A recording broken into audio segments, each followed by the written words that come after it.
Now next, that is the next topic, importance of weather in the living world. वेदरचं महत्त्व काय आहे living वर्ल्डमध्ये त्या ठिकाणी आपण पाहणार आहोत. First, see here, daily weather as also long term climatic condition influence human lifestyles directly और indirectly. Land, water bodies, plant and animals collectively form the natural environment on earth. This environment is responsible for the development of organisms.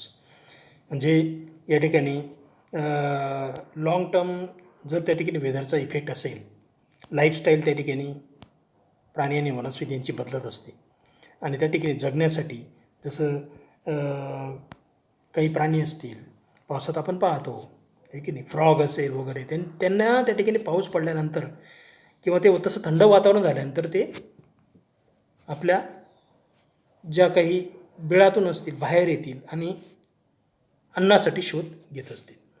The climate of a particular region helps to determine the diet, clothing, housing, occupation and lifestyle of the people of that region. आपण पाहतो हिमालय रिजनला गेलो तर लोकांचे जे कपडे आहेत, थंडी जास्त असणार, त्यांचा पोशाख आणि आपला पोशाखामध्ये बराच फरक पडणार. येस, काश्मीरमध्ये तुम्ही जाणार किंवा राजस्थानमध्ये जाणार, राजस्थानमध्ये जास्त ऊन असेल, टेम्परेचर जास्त असेल, त्या ठिकाणी त्यांचे कपडे आणि आपले कपडे याच्यात फरक असणार. Salinity of marine water, formation of oceanic currents, water cycle etcetera are all related to various weather and climate factors. Various climatic factors brings about the weathering of rocks in the earth's crust. म्हणजे या climatic कंडिशनमध्ये जे खडक असतात त्यांना तडे जातात, crack होतात आणि त्याच्यामुळे ते खडका त्याचे तुकडे तुकडे होतात. Climate plays a very important role in the formation of enrichment of soil. आणि हे खडकं तुटल्यानंतर त्यांचा चुरा होतो आणि त्यांच्यापासून सॉईल तयार होते. त्याला आपण वेदरिंग ऑफ रॉक्स म्हणजे formation of soil requires. 1 centimetre सॉईलचं लेअर बनण्यासाठी त्या ठिकाणी 1000 वर्ष लागतात. आणि ते कशामुळे, सॉईल कशापासून बनते, या वेदरिंग प्रोसेसमुळे. क्लायमेट चेंज झाल्यानंतर त्या ठिकाणी काय होते की त्या खडकांना तळे जातात, तुटतात आणि मग त्या ठिकाणी मोठे क्रॅक्स, होल झाल्यानंतर बरेच प्राणी त्या ठिकाणी घुसतात आणि त्याचे अजून बारीक बारीक तुकडे होतात आणि त्यामुळे त्याच्यापासून बारीक चुरा होऊन त्याचे सॉईल बनण्यास सुरुवात होते.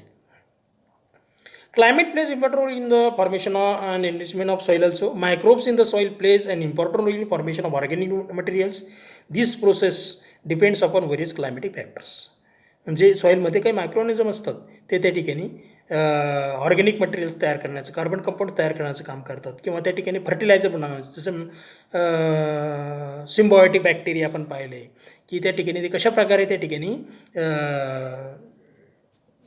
मायक्रोऑर्गॅनिझम्स त्या ठिकाणी खत बनण्याचं किंवा डिकम्पोजिशनचं काम त्या ठिकाणी करतात. म्हणजे त्यापासून जमिनीची सुपीकता वाढते. Thus it is a very clear that the study of meteorology is very important from the view of point of human life. So microorganisms there are very important in the soil. While ascertaining the climate of a particular region, a review of earlier studies of various aspects of climate is very important. Most countries in the world have established meteorological departments. बऱ्याच देशांमध्ये एक meteorological डिपार्टमेंटच त्या ठिकाणी construct केलेलं आहे आणि त्या ठिकाणी ते ऑब्झर्वेशन रेकॉर्ड करत असतात. आणि हे जे डिपार्टमेंट्स आहेत, ज्यांचे जे काही ऑब्झर्वेशन आहेत, त्या ठिकाणी त्या ऑब्झर्वेशनचा वापर करून नवीन नवीन मॉडर्न इन्स्ट्रुमेंट किंवा टेक्नॉलॉजी ते डेव्हलप करत असतात. If present climate conditions are analyse with a reference to the fast climate conditions, we can predict climatic changes of the future. However, as climate is the net result of a complex mixture of various atmospheric factors, forecasting is very complicated and difficult. Forecasting is easy for places where climate changes are slow and of a limited nature. However, where climate changes are complex, interdependence and rapid, making forecast is very difficult.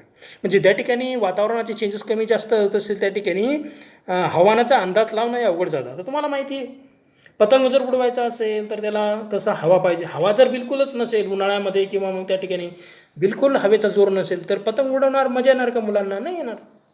तसं त्या ठिकाणी क्लायमेटचा त्या ठिकाणी हवामानाचा अंदाज घेण्यासाठी त्या ठिकाणी क्लायमेट म्हणजे चेंजेस, फास्ट चेंजेस त्या ठिकाणी असणं जरुरी आहे. मग त्या ठिकाणी फोरकास्टिंग हे चांगल्या प्रकारे करण्यात येतं, ज्या ठिकाणी क्लायमेटिक चेंजेस चांगले असतात. स्लो चेंजेस असतील, forecasting is easy for places where climatic changes are slow and of a limited नेचरसाठी जर क्लायमॅटिक चेंजेस एकदम स्लो चालत असतील तर फोरकास्टिंग यायचं. जोरात जर असेल क्लायमॅटिक चेंजेस परत परत बदलत असतील तर ते थोडं कठीण होऊन जातं.